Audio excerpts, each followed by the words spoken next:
Hai hampa, saya nak jemput hampa mai ke podcast kami, Open Podcast di Hotel Sri Malaysia Kulim hari Sabtu ni 17 hari bulan 9 malam.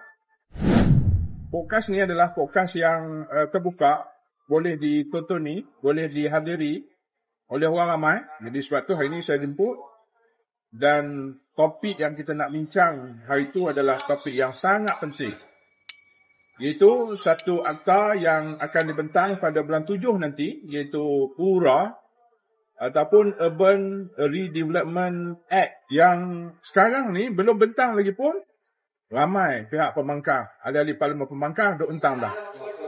Daripada awal duk entam dah, tak bentang lagi duk entam dah, sampai nak demo. Jadi sebab tu kami bawa dua sifu, satu sifu politik yang berbahagia, Datuk Wira Mahfuz Hadi Omar, akan kupas dari segi aspek politik, dan satu lagi sifu perundangan yang berbahagia Nur Azmi Zakaria, yang akan melihat, mengupas dari sudut perundangan apakah URA itu. Lagi sekali saya jemput tuan-tuan untuk mai, untuk kita sama-sama fahami apakah akta ataupun RUU URA. Mai nak? Jangan tak mai.